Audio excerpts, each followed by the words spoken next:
Buenos días. Bueno, la verdad es que estamos siguiendo con atención las novedades que se producen desde allí. Una de ellas tiene que ver con estos ataques con drones suicidas, algunos de factoría iraní, otros chinos. Contanos un poco qué impacto tienen en lo que es el juego de fuerzas entre Rusia y Ucrania y cómo se están viendo desde allí. Bueno, la utilización de drones es un impacto más bien psicológico, ¿no? Porque, bueno, Rusia está logrando enfrentar a Ucrania en el campo de batalla, entonces acude a ese tipo de ataques que son más bien terroristas, ¿no? ¿No es cierto? Porque, bueno, ese tipo de ataques amedrenta a la población y no tiene absolutamente nada que ver con la confrontación militar. Y eso además abre otro cuestionamiento también porque esos drones, si llegan a ser iraní, por el momento Rusia intenta negarlo, pero si llegan a ser iraníes podría abrir un conflicto con Israel en esa Claro. complicada campo de batalla, ¿no? En ese tablero de ajedrez, porque Israel, precisamente esos drones son hechos para que Irán luche contra Israel. Israel que es un aliado tradicional de Occidente, pero que por otro lado también, bueno, ha ayudado a Rusia con la cuestión de Siria, por ejemplo. Entonces eso podría complicarse más, ¿no es cierto? Israel ya tiene que posicionarse en algún momento y bueno, si Israel entra en ese conflicto realmente podría haber una escalada muy significativa, porque la cuestión aquí es ver si el conflicto podría escalarse a nivel nuclear, Claro, que es la única claro. un arma que le queda a Rusia, ¿no? Porque aparentemente, bueno, evidentemente que ya no consigue en el campo de batalla tradicional. Ujú. Y Hansen, ¿cuál es el nivel de daño real que tienen esos drones llamados kamikazes o suicidas? Impacta bastante, aunque bueno, que supuestamente también van a llegar a Ucrania ahora una batería de defensas no alemanes, pero es muy importante porque eso colapsa en la normalidad de la ciudad, ¿no? Incluso hay muchas narrativas también en los dos lados, ¿no? Yo intento hablar siempre en primera fuente como periodista, ¿no?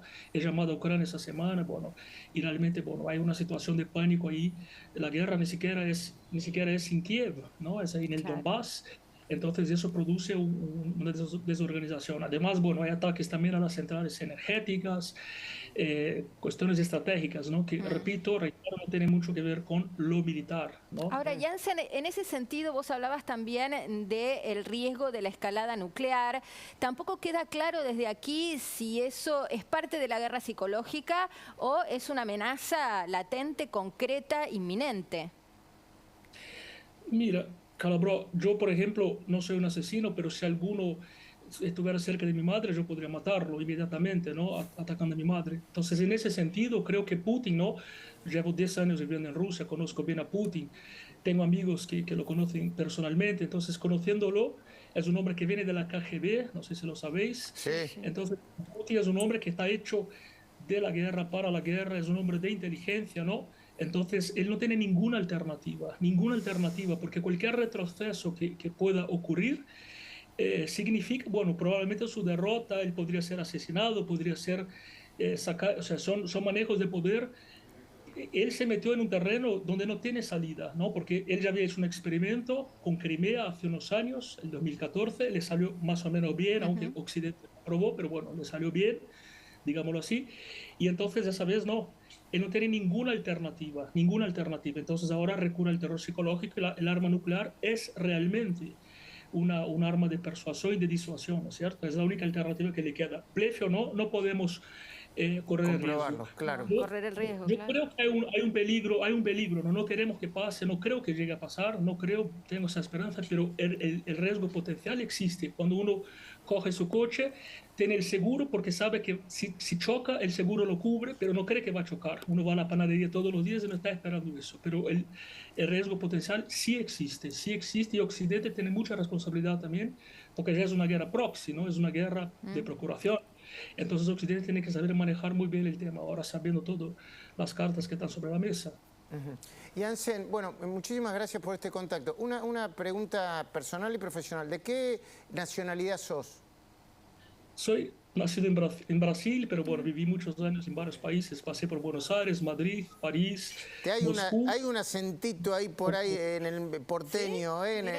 escondido, Sí, pero que se nota. es un híbrido entre el porteño y el madrileño, así que Bueno, tiene un poco bueno, de gracias Brasil. por la información. Si me puedes responder brevemente esto. Si hoy tuvieras que definir el escenario de cómo está la guerra, ¿cómo lo definirías? yo creo que Rusia está perdiendo desde el punto de vista militar. Pero bueno, desde el punto de vista de la retórica, desde el punto de vista del terrorismo, ¿no? Tiene mucha... Al-Qaeda derrubó 2 edificios en Nueva York y prácticamente paralizó el mundo, ¿no es cierto? Entonces, bueno, la guerra ya salió de lo militar. Y bueno, y hay mucha... Y Occidente también, Mahul, soy muy crítico a Occidente, ¿eh? Lógicamente que no estamos a favor de esa invasión. Yo dejé Rusia por no estar a favor, porque como periodista no podemos trabajar allí. Pero bueno, soy muy crítico también a Occidente, echándole mucha leña al fuego bueno, y haciendo la guerra. La guerra es entre OTAN y Rusia, ya no es entre Ucrania y Estados Unidos Está claro. y Rusia, ¿no? Y podría ser entre Israel e Irán también, en territorio ucraniano. Bueno. Entonces tenemos que tener Occidente muchísimo criterio con todo lo que hagamos o digamos. Muy interesante escucharte, Ian.